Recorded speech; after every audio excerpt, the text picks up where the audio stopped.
Hey guys! Today I'm going to be talking about what style decade are you? I like to dress with vintage clothes, and I think it took me kind of a while to kind of get into it because not everything was my style. So maybe I can clarify stuff for you and maybe help you find what decade you might be into. Now first of all, I think most importantly is that you like what kind of clothes you wear. So if you just feel like dressing 50s, even if that's kind of random for you, it's fine. Dress how you want to, because I think that's the most important part. Don't just follow a bunch of guidelines and try to dress to please others, but just dress what makes you feel best. Just putting that out there. I think the first thing to ask yourself is what level of commitment you want to put in. Some people dress vintage and they go all out. So they start dressing very authentically, from that era. I've seen a lot of people that dress from the 50s that do even their hairstyles and everything very, very close to how it actually was back then.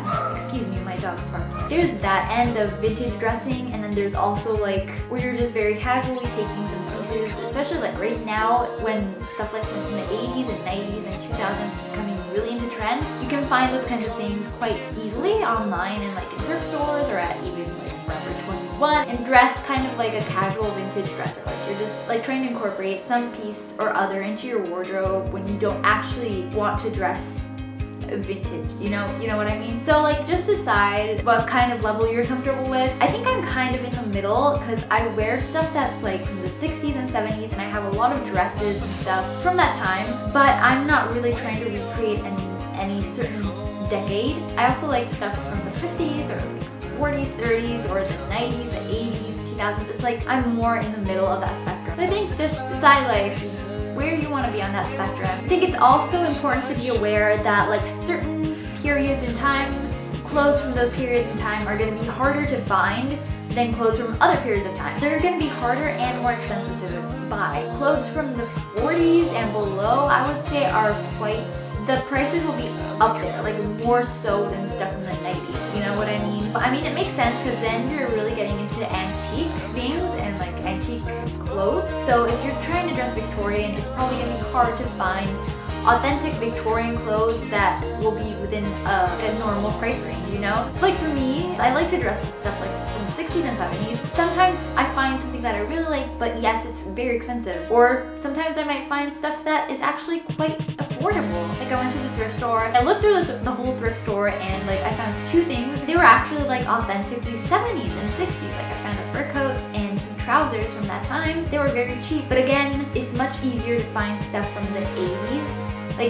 70s and above, you're gonna be able to buy much more affordably and to find much more easily. Especially right now, 80s, 90s stuff is really trending. You can find at thrift stores very easily 90s or 2000s stuff, or even 80s. So yeah, price points vary. Oftentimes, I feel sometimes if I want to get 60s stuff, I actually have to go to antique stores, which definitely tend to be more expensive than, say, buying at Goodwill. It's definitely not impossible, definitely not, but it's still something to consider. Another thing that I like to do is look through old movies. I don't even have to watch them. I might look up Pinterest at old movies from, any given decade. I love movies, I love watching movies, so I get a lot of inspiration, fashion inspiration from that. So I mean, I like stuff like Audrey Hepburn movies, and I like the whole aesthetic from the 60s that you see in films. I also watch videos that are actually taken from street style back in the 60s. I've seen some videos that are taken on the street, in the city, of authentically from that time, and I just love to look at all the clothes that they used to wear. I also actually like 90s and 80s movies. I like to see their fashion. I think it's almost like watching another world, which is weird because it honestly wasn't that long ago. Movies are they connect very deeply with your soul. If you can show that in your dressing, I think that just connects your whole being. I don't know. It sounds weird, but I know a lot of people love movies from the 80s, maybe from the 90s that you remember as a kid, and that kind of nostalgia just makes your dressing go to the next level. And of course, depending on your personality, different decades may speak to you. So if you're into classic feminine styles, if you like reading old novels like Little Women or Anne of Green Gables, if maybe you love to transform yourself with your style, maybe you might consider dressing from the 50s, from the 40s, or the 30s.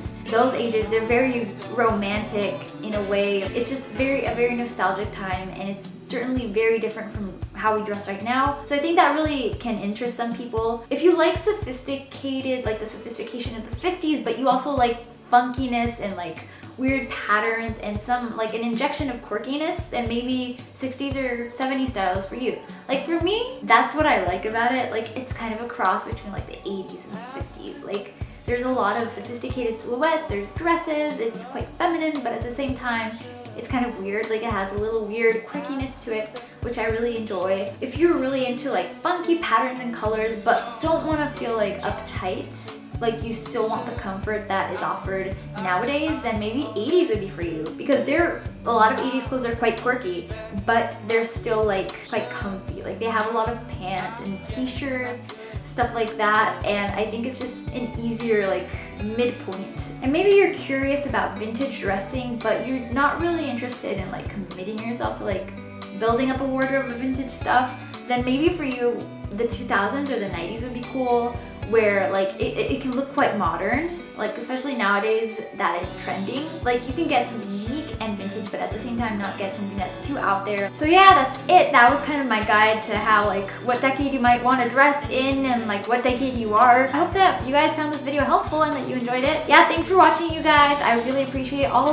every one of you that comes to look at my videos and my channel. Don't forget to subscribe if you haven't already, and yeah, stay tuned. So yeah, thanks for watching. Bye!